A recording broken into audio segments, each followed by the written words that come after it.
All right, Sophie. There you are. All right, let's try it again.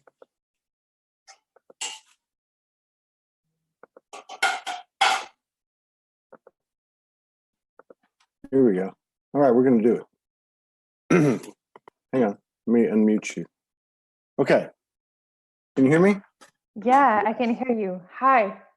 What's happening? I'm sorry. I don't know what's going on here.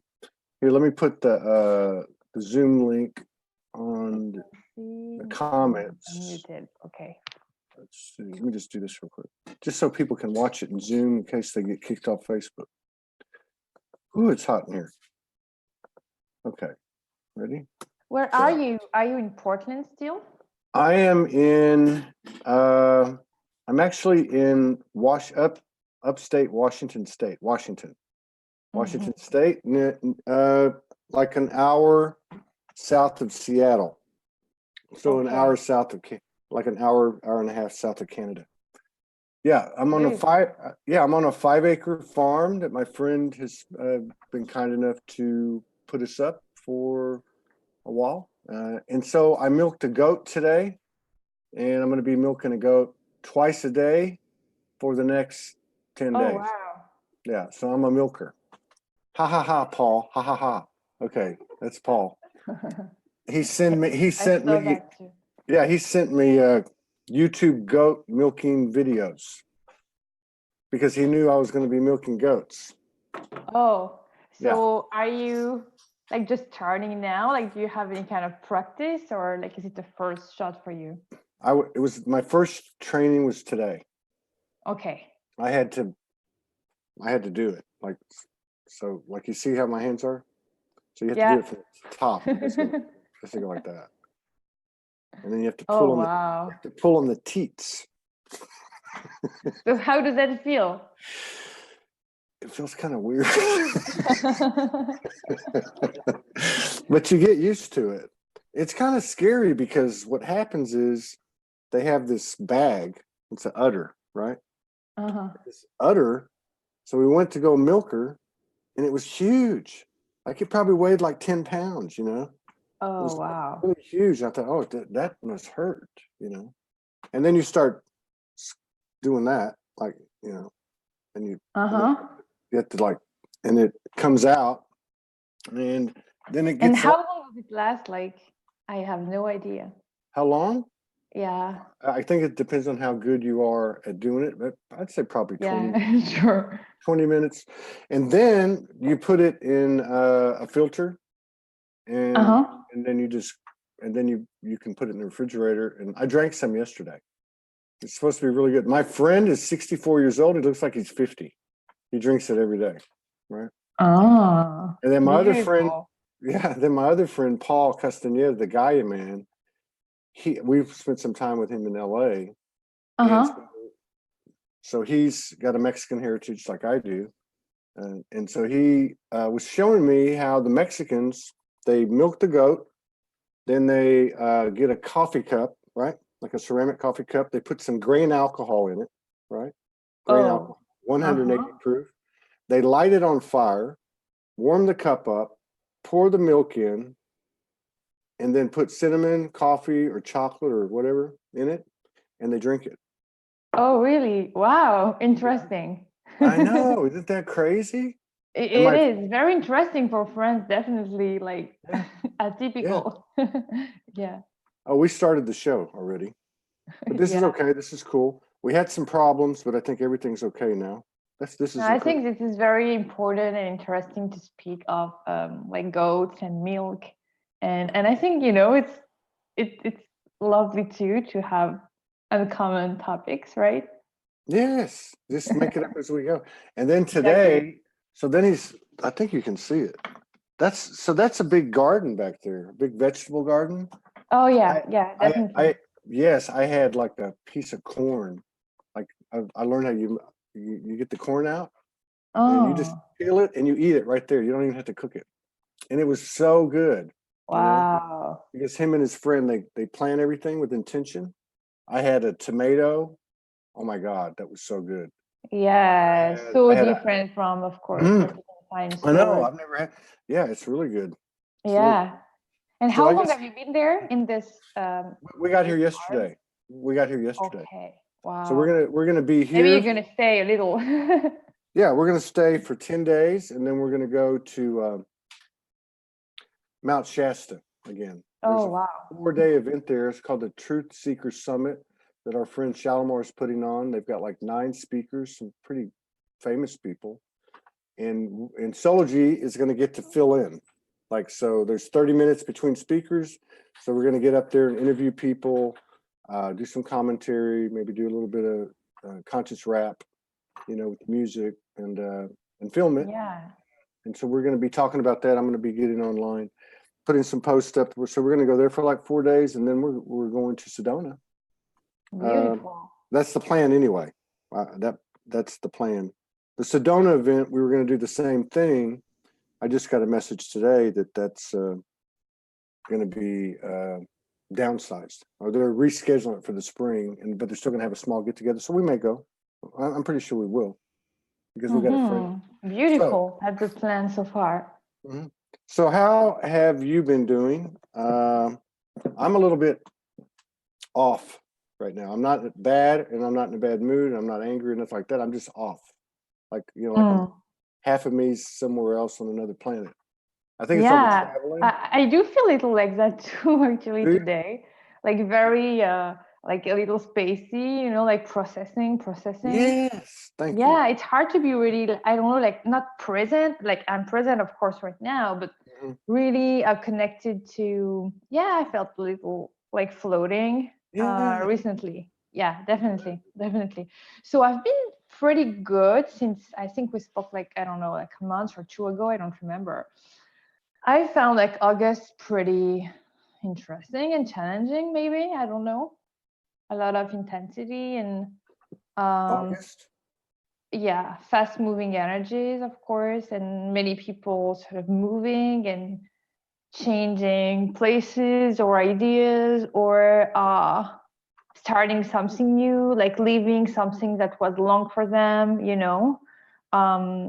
a lot of big changes I felt, like maybe something that um, started at the beginning of the year and then it started to culminate and like become more and more. And then in August, I felt something like, and eventually some major movements or, yeah, things happened. I know, I sort of right? saw that. Yeah.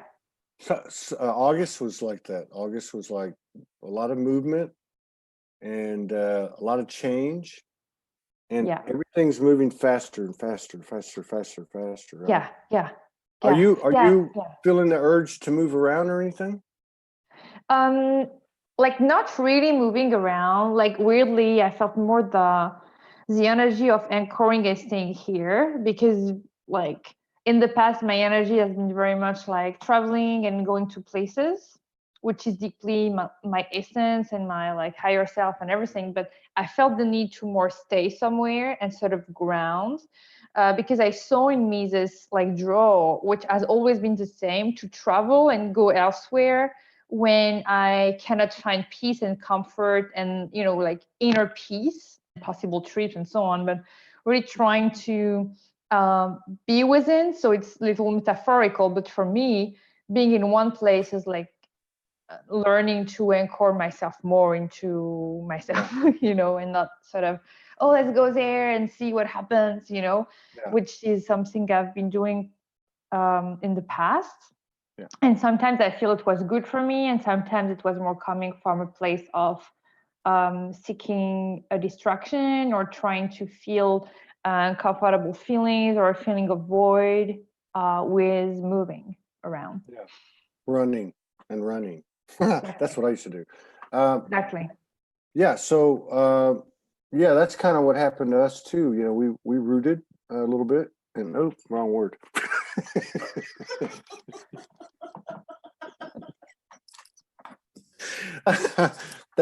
that word means something else in Australia. we we we planted Yeah. in You Hawaii. were somewhere. Yeah. So, and then we got the call to move. So now we're moving. Yeah. So maybe that's what's, maybe it's preparation. We felt like Yeah. for like 6 weeks, there was a period and it just kind of went like that. You know, it was like moving around, then it went like a lull. Like it just kind of like everything stopped. Like even our experiences, dimensional experiences and connection, it didn't stop totally, but it just went like almost like slow motion. And Yeah. so now it's picking Yeah, up. something, it's so bizarre when that happens. Like you're somewhere and all of a sudden you can feel like the energy of you and your connection with the land or your connection with people or with your closest persons and of course partner.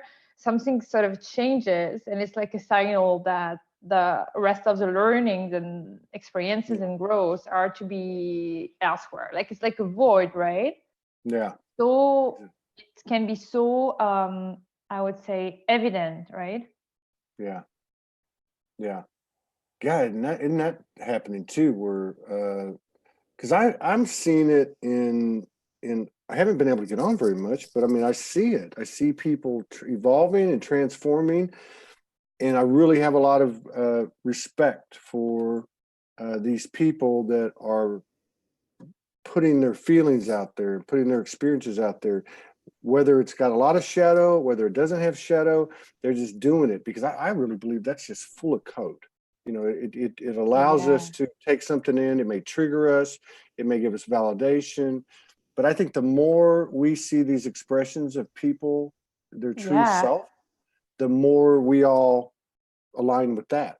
You know, Yeah, it's I like, agree. And it's so real. Like I like when people share the truth and what's actually going on more than like a sort of, I would say, marketing way of being spiritual, but more, okay, this is what's happening, this is how I feel.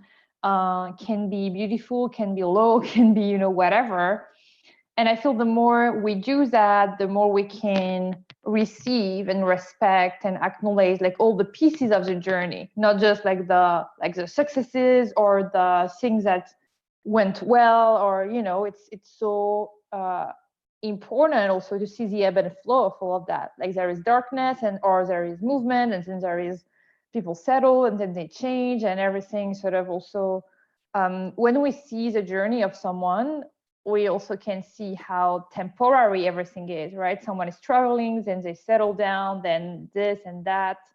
And so that's so humbling to see the evolution and changes and how people transform without really, like finding a real destination, but more yeah, the journey of that, like the journey of that woman around love or around this, and then it changes. And so it's very humbling to see that, I don't know, like a high uh, can change and a low can become a high and all this and yeah, all that, right?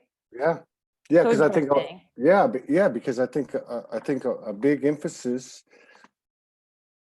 So August was so different. Every month's been different, but there seems to be a bigger and bigger emphasis on um, no separation, like real oneness, not just oneness that's talking about oneness, but actually looking at things, the things that are happening every day, be they people or Yeah, and yeah. that in other words, tell me how you feel about this. So it's like the universe is forcing us on the individual level, which is just between me and the universe, to claim and own the fact that we are the only separation that exists. Nothing out there can be separation.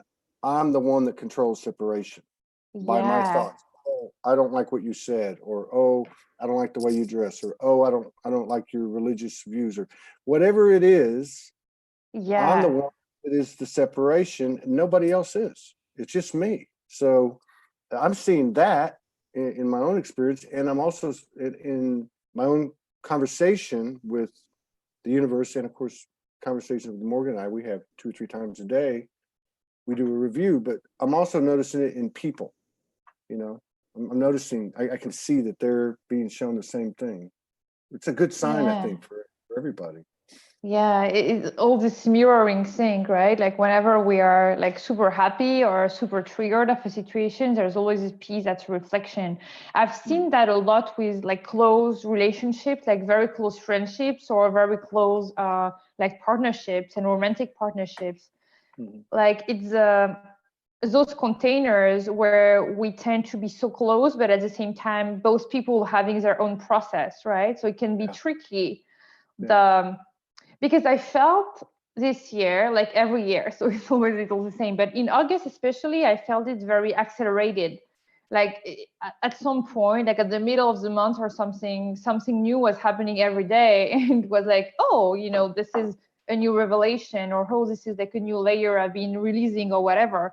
So I've been seeing this in friendships and very close relationships. Like we may disagree for a while, you know, and it's like a mirroring of something we don't want to see within ourselves. So like someone telling you, oh, I don't really understand why you're doing this, or your perspective about that. And then they sort of saw like a few hours after or days after, oh, that's a piece of me that wasn't really able to hold space for that without reacting to it, right? And this went very fast.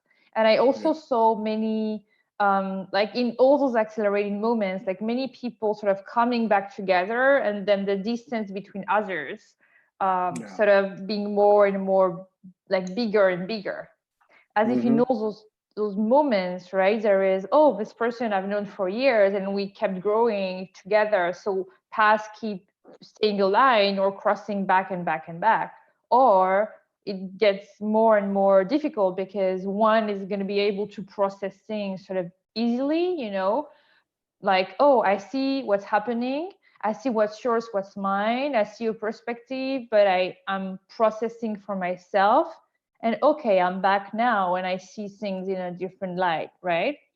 And then if the other one can do that, it goes very fast and things sort of get intertwined very easily. But if there is this different pace, I think the difference in close relationships is a lot about the pace that people sort of take to process, you know, beautiful things or disagreements, like the pace and the like the length of time it takes becomes very different from one person to the next. Like it feels like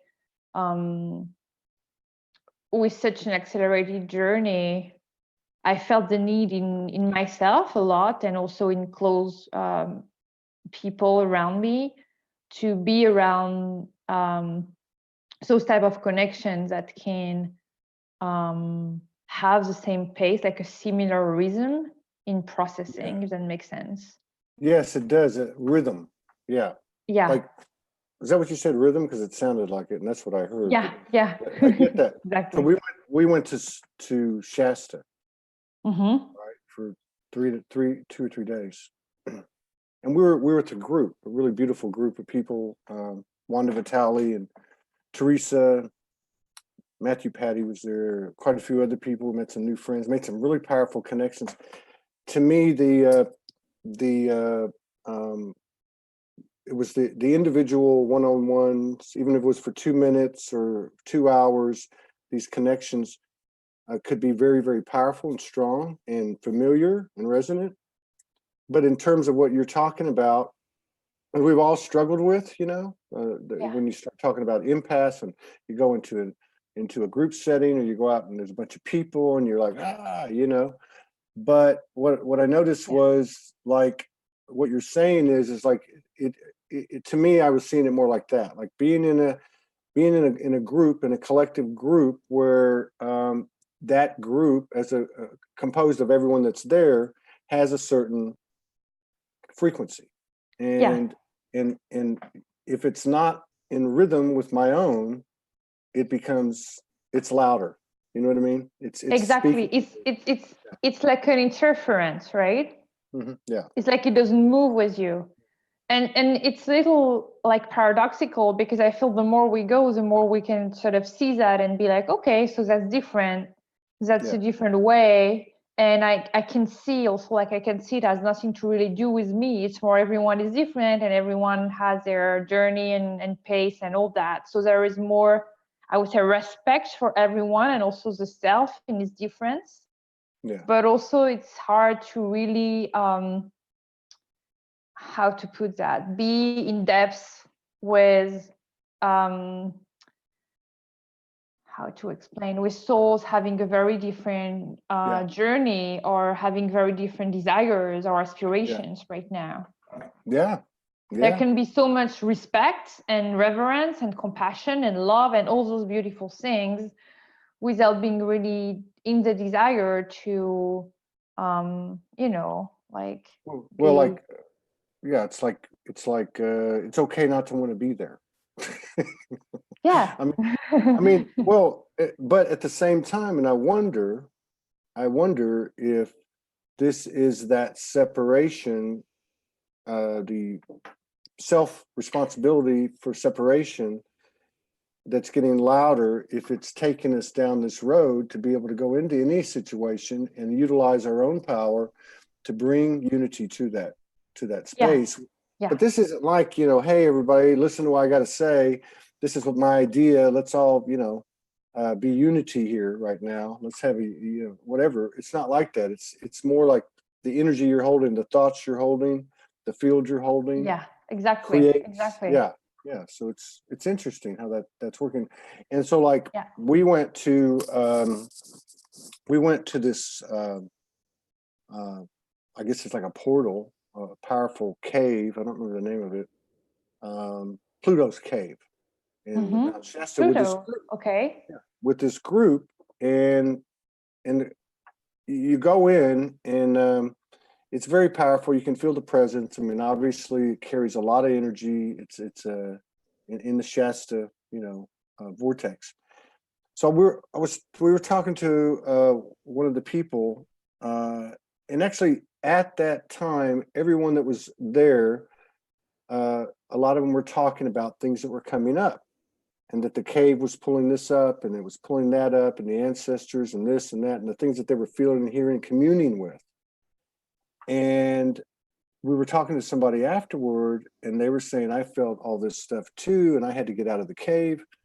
And I asked a question. I said, I wonder, is it the place that you're feeling, or was it the collective group frequency that you were feeling, and all the people's different, you know? And to me, that's what we're talking about. And to me, that's how it felt for me. And I started to realize, well, wait a minute, all this stuff is here.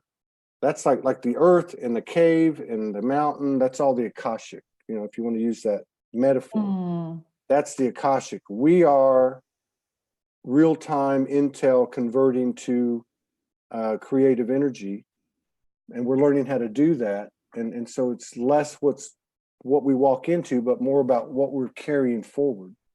First as an individual, and then as a group. Yeah, I definitely agree with that. And we can see too that it varies with the mood that we have. Like, for example, when I'm sort of processing something a little heavy, like intense, or like, I don't know, like there is anger or grief or, you know, all that, there is this moment of we need this type of solitude and aloneness, I would say, to be able to travel this and then go back in the external world from a renewed space. So in those moments, it's like harder to be fully oneself, I would say. It's like something heavy is sort of being around and lingering around. And so it's hard to hold this energy and then going back in the external world too. But I also felt same, you know, with close people and things like that, how in time we can hold more and more of this, I would say, high and strong energy, meaning not identifying with the lows and with those feelings of separation and judgments and, oh, I don't want to go, I don't want to do this, I don't want to do that, I'm unable to, like, oh, this is too different, this is too much of a different frequency, so I can't like sort of mix with that, you know, all those feelings of separation and judgment, that the more we get energetic and in our power or strong or whatever, like knowing the self and being anchored in this knowing, the more that is actually easy to go sort of anywhere, because we're more anchored and grounded into who we are, right? So paradoxically, this type of, I would say, ascension or enlightenment or whatever we want to call it, we could think, like I used to think in the past, So you're going to be in different places with people like you and do things completely like up in the air and grounded all the time. But eventually it's the opposite that's happening. The more I am on this journey, the more beautiful and easy it is for me to be with many different kinds of people and on the earth in this very physical plane. So I wasn't expecting that, paradoxically. Yeah, yeah. So it's like, well, so people think, well, you don't have a problem, and I really probably don't have a problem like being around a lot of people or speaking in front of a group or something like that. But Yeah. something did change over the last 3 or 4 years. And I think whether you were comfortable in the past or not, we all had this kind of reclusive, loner type of mentality. We didn't like being in groups. We didn't, but I think that's changing. I think that's part of it too, is we can't hide anymore. Exactly. So we're having to come out, and there was evidence of that at this retreat that we attended with people that said the same thing. The other thing that's coming out stronger too is, wow, all these people that have been hidden for so long, and the number of them. Like, we met people, that group had 27 people in it. There were people from all over the world. There was 2 or 3 from Australia. There was, one from Ireland. And the thing is one was just writing a book. One was just coming out with a new website. I mean, they were all just coming out. Yeah. And then Okay. what was really cool, we went to Portland. And we just drove in. That's a beautiful city. It is, yeah. And we just drove in, and we just kind of landed somewhere. We didn't know where we were. I Googled a little bit. We found a hotel. This guy hits me up, and he's from Japan. And he is an American, and he, for 10 years, has been taking people to the Aseti Ranch in northern Washington, where they have all the spaceships and all that. Yeah. James Gillian's ranch. So anyway, he was bringing these people over from Japan, and they went to the ranch, and they were at the airport. He's like, "Can you come see us?" So we did. Really? Yeah. And we recorded it, and it was very cool. He had some great information. But my point is, to be standing there, he obviously spoke English. The 3 people that were with him, one spoke very little, The other 2 didn't speak at all. But they were a divine conscious union. You could see them. They looked like twins, all right? Oh. The other one was a university professor. There wasn't a lot said between us, but you could feel the frequency and the resonance and the unity. And the alignment of and again, the meeting showed me that here's this guy that's been working for 10 years doing his thing, and then here's Soulogy, and we all met, and it just happened like out of thin air. Yeah. Yeah, completely. We have this live show, and then after the show, we formed a circle because they had just come from Mount Adams, where that ranch is. And he said, "Why don't we connect the 2 vortexes, connect the 2 mountains?" And it was really interesting because it was not a lot of verbalization and a lot of energy through the chakras as we formed a circle and held hands. It was very cool. Yeah. But again, more of that's coming out, and more people are stepping forward. It makes me wonder how many people are, aware of this frequency and being this frequency, or this evolving frequency in the world. I wonder how many there is. It's so interesting what you're saying, because I've been noticing in France like a change, but I don't think there is a change. I think it's more me and like my glasses of the words that are changing. Like, I used to sing for a very long time, and I had a conversation about it with like another spiritual writer, and I told her I first traveled to Cambodia just for a few months, and then I thought I would just come back and it was over. But then I went back to Cambodia, to Asia, and to other travels, thinking to be really myself and to do my writings and the channelings and the cards and also the other things that I like, even if nobody knows about it. But to be fully myself, I needed to be abroad. and I needed to be in India or Cambodia, you know, places that have a very different culture. So I was really, I thought this was the only way. And now I'm witnessing that I can be in France. And now that I decided that I could be here and that I'm trying to find more of a community here, because I said for years, you know, to be myself, I have to be abroad, and I have to be in very like faraway countries to meet people that are rebels like me. You know, I had all this big conversation in my head around that I couldn't really be who I am where I was born, you know, like it's all these heroes or heroines journey, but eventually you end up coming back when you found what you were looking for. You can sort of be, you know, in many different places, including where you were born. So now that I decided that in my head, I see so my hometown, which is Toulouse in southern France, completely differently. I'm like, oh, this is very close to the Mary Magdalene places, or oh, like I'm going to speak of my work in the city, which I would never have done before. And now that I decided that, many doors are opening, and it's been showing me again how we have this influence on our reality. Like we decide to see something in a way, then it's gonna be, when I was thinking like south of France, so it's impossible for me to really stay there forever. Then nothing was really in alignment with myself. And then I decided the opposite. So I started to speak up more and to come out more here. And so things changed too, you know, like the reflection came, and I met like this community here. What I was thinking, there wasn't a real community like that. You know what I mean? So it's also, I don't know, like it's very subjective to a moment of the journey. Yeah, and like you said, we actually, so it becomes a part of the creative element. So you actually affect your reality, right? Which means that they're all put together, that creates the collective reality.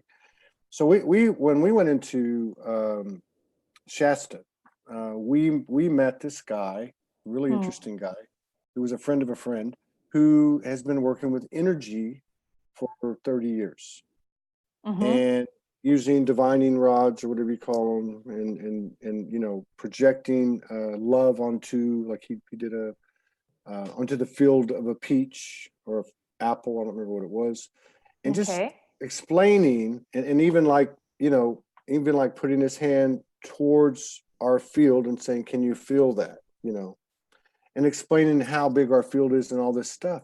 And I thought it was really fascinating. And because I've been getting to a point where I thought, okay, well, we affect our reality and we affect our experience. And we all as humans have had, have felt the consequences of somebody's good intentions or good blessings, and the opposite.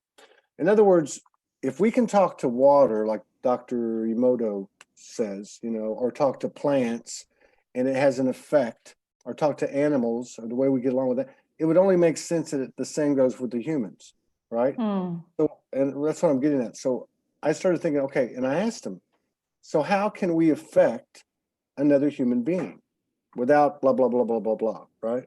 You know, that our thoughts are actually creative forces that affect other people, either in a positive way or, you know, possibly in a not so positive way, right? And to be responsible for that. And so you're, like you're saying, you go back now to your hometown, you see things are different. There's more available because you've changed.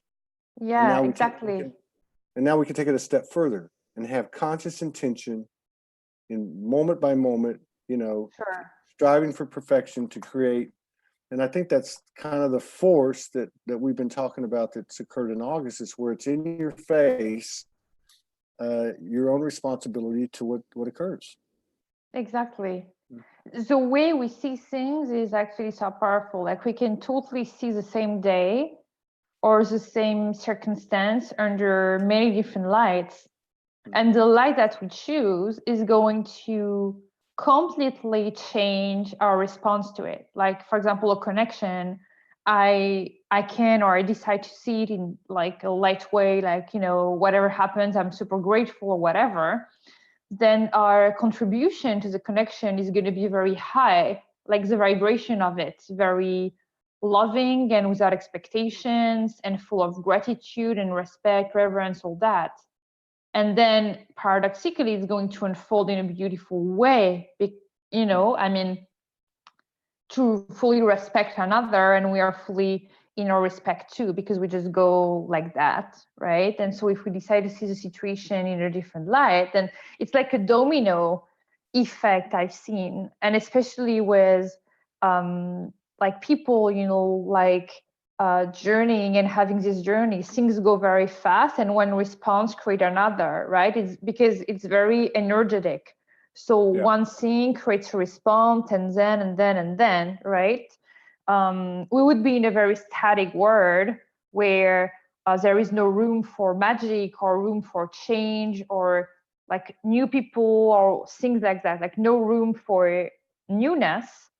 Then everything would be static, and then it doesn't really work, right? But as we are in this flow with a like space around to create or stop creating something or constantly evolving, then every piece of the domino is like a trigger to, you know what I mean? And it's like it's really like a path like this, and then it goes there, and then we make a decision. Like I felt also, but it felt very like responsible to me and accountable, how like every decision has a consequence in some way. Like not every decision has a consequence, like this feels a little dramatic, but more every decision or every action has an energy attached to it, and this energy that has sort of consequences or power over the unfolding, right? Yeah, yeah, absolutely. And what I noticed too is like for myself, these how do I say it? Well, I got to be honest, you know, things that people that make me uncomfortable, like people that I don't resonate with, like people that I'm not friendly with. Yeah. Like Yeah. so it's like this is getting louder, my responsibility. So as they, I'll just use it, I'm going to be honest. So as they enter my field, whether it be through direct contact or just a thought that comes in, I see their post or whatever, as it comes in, it's getting louder, my responsibility to take that energy and to, you know, breathe it in, breathe it out in the most positive way, without being all, you know, without saying, oh, fluffy love and light, you know, but to say, oh, that make me feel like this, that. But as that breath goes out, so to speak, I'm breathing that expression of hopefully unconditional love and pure intention into the mirror of my own face, basically, because that's me, but to me at a higher level, at a different meaning than the new age or spirituality. This is like there is no in between. That's me. Whoever did that, whoever was that, whatever happened, you know, literally being conscious and practicing, that's me, right? And that's an evolution. It's not like just, you can't just say, oh, I do that with everybody. I haven't met anyone that can. Yeah. Yeah, I feel it's really like acknowledging, oh, this is the way this person thinks, or this is who they are. Oh, okay. You know, it's very like neutrality. I see it, I respect it, but I also see myself and respect myself. So I can see it's a little different, but I respect both. And I feel that seeing all those things as a part of humanity, like of the humankind, like almost in a very anthropological perspective, like, you know, there are different groups and different ways and different ways to experience this journey, and being in this respect while really maintaining the self, like not being influenced by other things. And so the more we go, like the more we really build our core, the more we can be neutral and be like, oh, okay, so that's a difference. That's not the way I would put it, or that's not the way I see things. But I feel it becomes less triggering as the core is more strengthened, right? Because I remember at the beginning of the journey for me, like everything was super triggering because I think I was taking everything personally, like, oh, I don't agree with that. I don't agree with that. Why are you telling me this? Everything felt almost insulting to me because it wasn't in alignment or they wouldn't agree with me. So it was like insulting, like, my views, all that. Like really the finding the power was more coming from a place of trying to assert oneself and be like, no, this is the truth. And and then I think I felt maybe or understood, I don't know if that's the word, that everyone can have their own beliefs and truths and resonance, and this is what we do. Like we reveal the essence of an individual and their true self. So it comes in different formats and with different soul songs or whatever. Yeah, and it gets a little tricky now Yeah. because we have to speak our truth. We don't have to, but it's a lot of people are, well, more of the collective is getting this command really, or direction to speak your truth. So if you're in a situation and you are at this point where you can accept that type of thing, you can accept, hey, not everybody's going to think the same, and really taking less and less personally, then you're in a support, from your own energy field, you're in a supporting atmosphere of being able to speak your truth. But then there's the other side, because if we're on one side, we're on the other side, and the other side is, if you speak your truth to me, I agree. I'm going, okay, are you projecting on me? Are you speaking to me because you love me, and you want me to know something?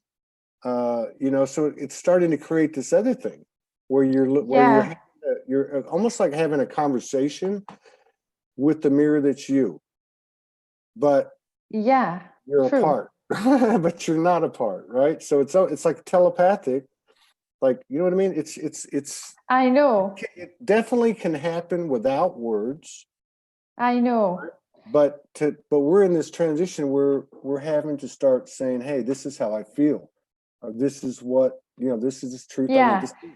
And then I think that's happening where people are starting to step up and speak out, and look, there is no perfection. That is the perfection. So there is no right or wrong, but it's just the fact that people are starting to do that. It's putting pressure on the other side, which we're both, to listen and not be in judgment, which is the whole idea of speaking your truth. Is, I'm not being in judgment, I'm just speaking my truth. Well, if that's the case, I'm going to have to listen. I'm going to listen without judgment, right? So it's like one side puts pressure on the other side, and the other side puts pressure on in a good way. It's part of our evolution. It's almost like after a certain point, it's hard to understand. So why is this being expressed? Is it to try and like assert one's view, or is it just like, when we start and find like the reason why, it gets a little tricky.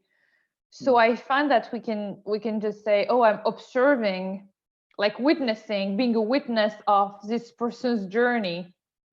And so things that pass, like unfolding, maybe rather than I don't know, like even being attached to it or being interfering with it or judging it or trying to understand it or whatever. It's a tricky situation.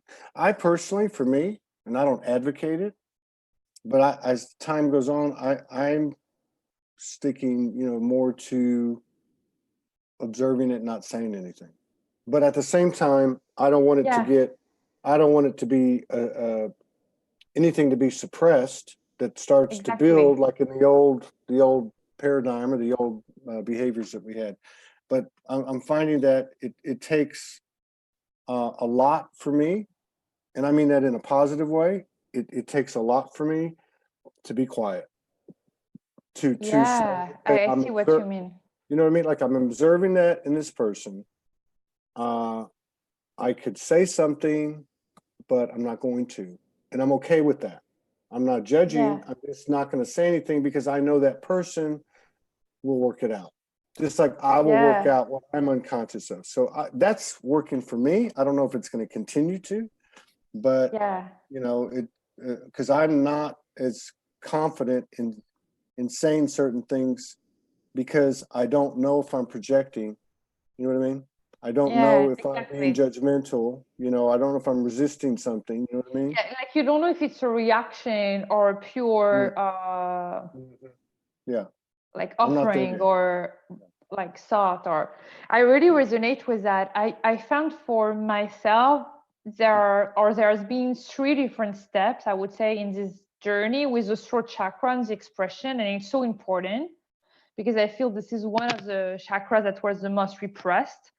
I mean, very globally, right? We do what we have to do, and we don't really know who we are, and the authentic self is super suppressed. Would it be the roles we embody in the world and the way we express our beliefs and our vision? So I feel this was really suppressed in or is in many souls, and it was a lot suppressed in me. And so when it started, like the beginning, I wasn't able to really express my beliefs and views because I was scared of losing, this job or this relationship or this thing, like never in such a big way, but I would suppress myself because I was scared of the consequences of being me, right? That was the first piece. And then the journey sort of accelerated, and I started to say, like, to the people I know or to post online many, many, many things. Like, it's open, and then it goes and goes and goes. And I was like, yeah, that's your path, speak out, speak. Mm-hmm. And now, like, it's like the third piece, while exactly like you said, maybe a little different, but like you said, I always wonder, is this necessary to be spoken? Is Yeah, it really your pure voice, or is yeah, it a reaction to someone else? Is it exactly. your ego reacting to someone a little like you but saying something slightly different? You know what I mean? Mm-hmm. Yeah, So I used to have this big moment where all of my thoughts, I was like, oh, this needs, would it be in friendships or whatever, like this is important, this is the way I feel, no, no, no, no. And now I'm really seeing that it can come from a different space. yeah, It's not always I would say the highest. Like, it can be a moment where an expression is triggered by somebody else, and so I see this a lot as a reaction. And I'm seeing that when it stays more in time, like hours, or then maybe it's coming from a deeper yeah, place within. yeah. If it keeps coming, yeah. But see, Exactly. and that's why I'm not, and I don't know if we'll ever be there, but I mean, I'm not being extreme about it. I'm just saying that this is most of the time what I have in my own head, and most of this has to do with what's out there, like things that I observe, because I don't really interact a lot with people one on one. But what it is so before I'm going to express something or say something, as I'm contemplating it, I'm saying I'm not going to say anything, and Mm. then what happens is I kind of detach from it because I am neutral, or at least I'm trying to be neutral. And then, like you said, what'll happen is it'll come back and it'll come back. And I'll think about it again, Exactly. and I'll go, okay, well then I'm glad I didn't say anything. And then there's other times Exactly. Yeah. when there's other Yeah. times I might say something or post something, Yeah. and I'll go back and remove it or wish I could have taken it back. You know what I mean? Yeah. So I see. I see. I'd rather not say anything until I get a better grip on it myself. But because I do think it's important, because I've watched it happen, observing, uh, others, the importance of speaking the truth.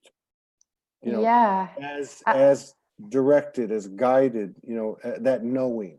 When you have that yeah. knowing, yeah, and I see the value of that. That's a big game changer. It's a big equalizer. And you were talking about affecting, the realities. I think when that the divinity knowing comes in, and you're able to integrate the non-physical and the physical by verbalizing it's a big game changer in affecting the reality, including small group consciousness, that type of thing.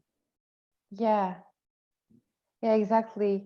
I find also that when we express ourselves, we can, so it's like it takes practice, like I feel, but we can feel where it's coming from, even in the body. Mm-hmm. Yeah. If there is like a fire, like in the solar plexus, I know for myself, it has a lot to do with, it can be like anger or ego or, bitterness, like those types of feeling. I can feel it like that, Mm. And when it's the truth, that's something that is gonna last. I ask myself, so do you think you'll still feel the same way in 3 hours, or is it just a temporary fly of something, of fire or intensity coming through you?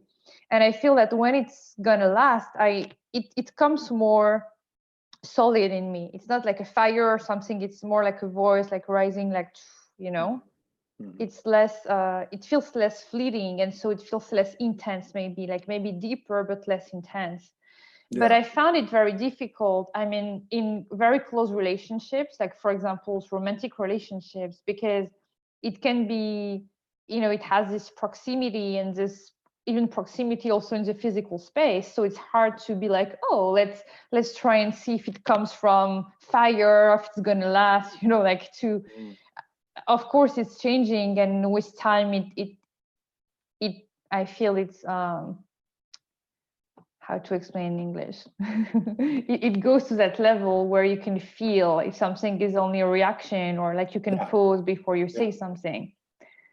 But yes, definitely a balance between expressing the truth and making sure the truth is not just a temporary projection or you're just drama or layer, that's being shared through this interaction. Yeah. Another thing I noticed too about myself, and this is not for everybody, I'm just stating my truth or whatever, is that the tonality of the voice, right? Yes. Like yes. the volume of the voice.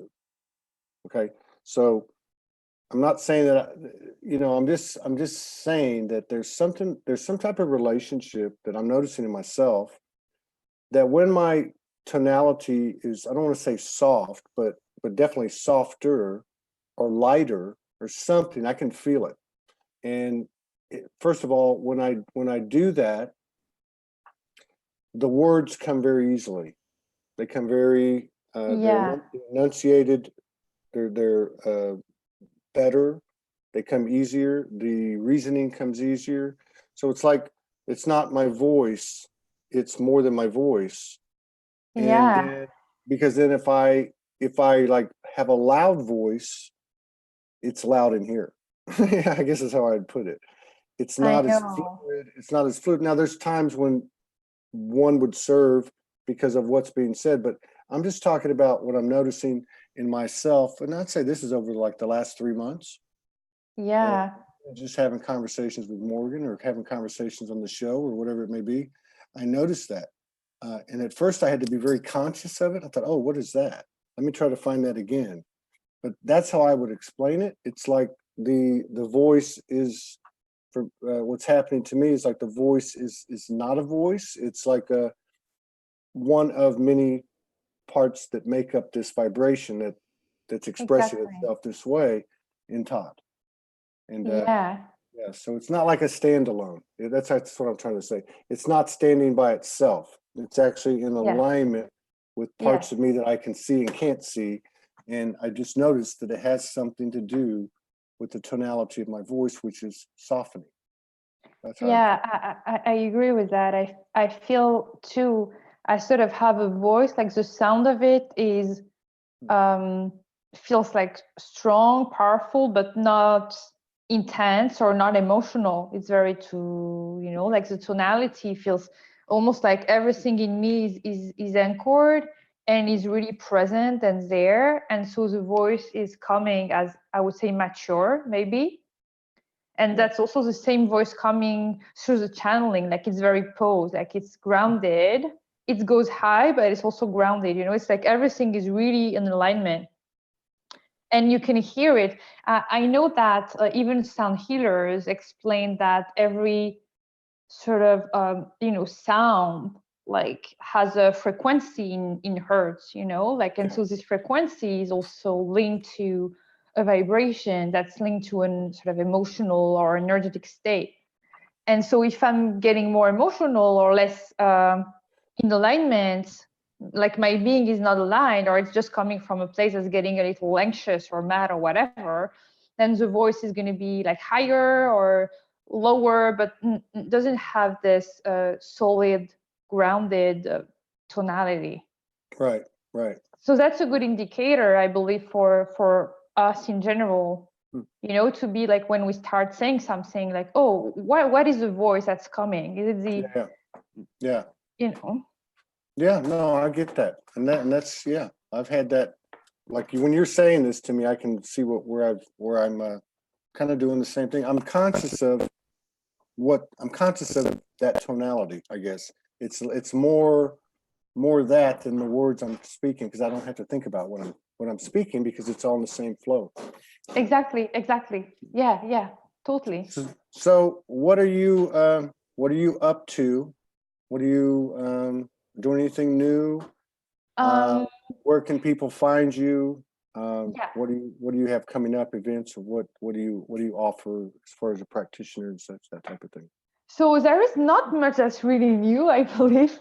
I've been speaking of a book I've been writing like a couple of years ago. That's taking a very long time to be released, but I think it's all divine. I think there is a reason behind it, but it's eventually going to be out soon. And so I'm very happy of that, very excited, because those are very, I would say, old or more recent, but very personal shares. And it was a lot of channel coming through traveling. So it's very deep and very, I think, it wasn't like, okay, I'm going to write a book, so I'm going to write one part about this, one part about that. So that would be good too, of course. But it really came like in different moments, in a very, I would say, mystical way, in the travels and many difficult times. So that's maybe the new piece, which is She's the Moon, is going to be released soon. So I'm happy of that. And then, so people can find me on the website, thepriestessalchemy.com. Priestessalchemy.com. Yeah.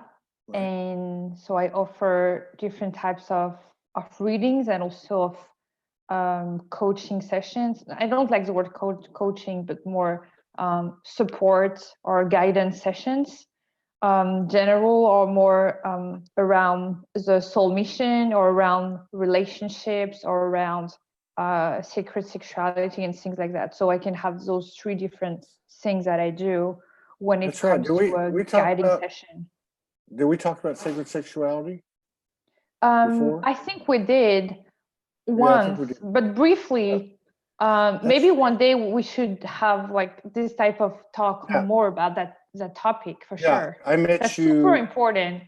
Yes, it is, and I'm all about that's.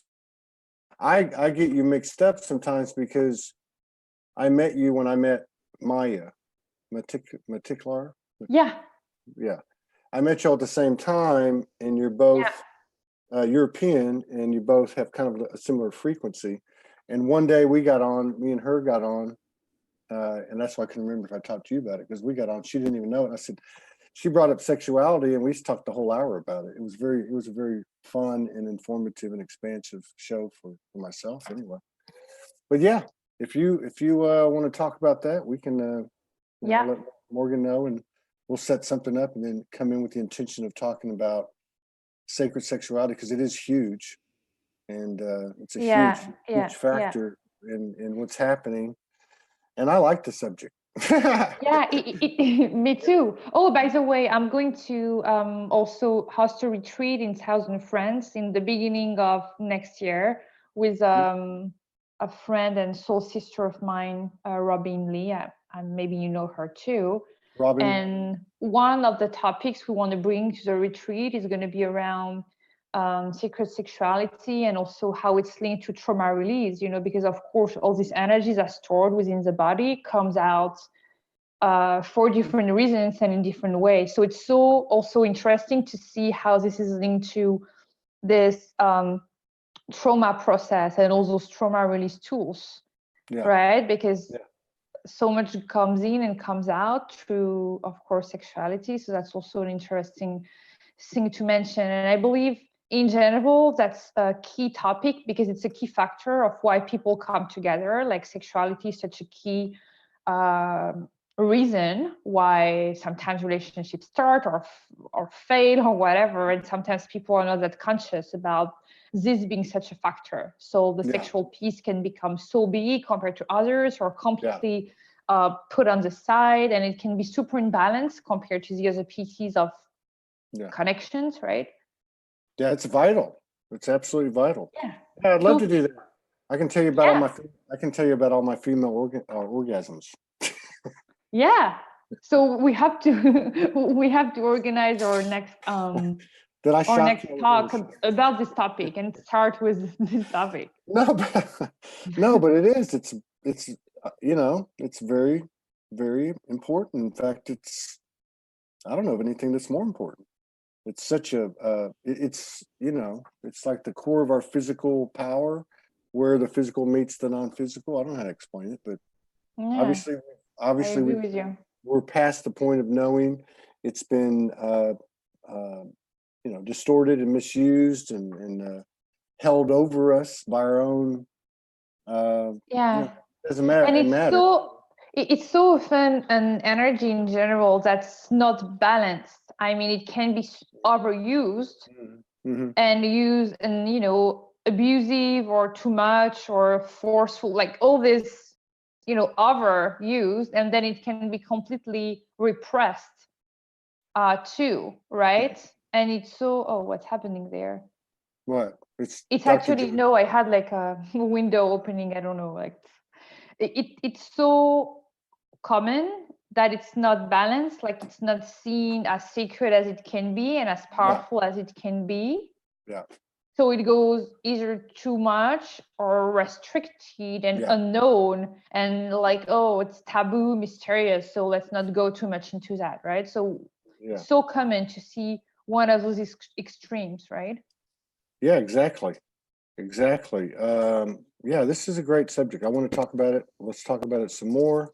I'm starting to understand the power of less is more involving the sacred sexual power, because to me it's like that sexual power is always kind of like I don't want to say cooking, but like brewing, like aging, or like evolving, you know. And it doesn't mean it has to be exerted all the time. You know what I mean? You can deplete it, and so it's like very magical. It's creative energy, right? It's creative manifesting energy, especially when you get the two people involved, and it becomes something really profound. So yeah, let's do that. We'll talk about that next time. Yeah, I would love that for sure. Well, you have a beautiful evening. Thank you so much for coming in and sharing space with us again. I wish you the best on the retreat. Post it in Soulogy group, whatever you're doing, and I'm sure people will be responding to it. Yes, thank you. I'll do that. All right, thank you, Todd. Care. Okay. Bye. Bye. Bye-bye. Talk to you soon. Bye. Okay, see you. Bye-bye.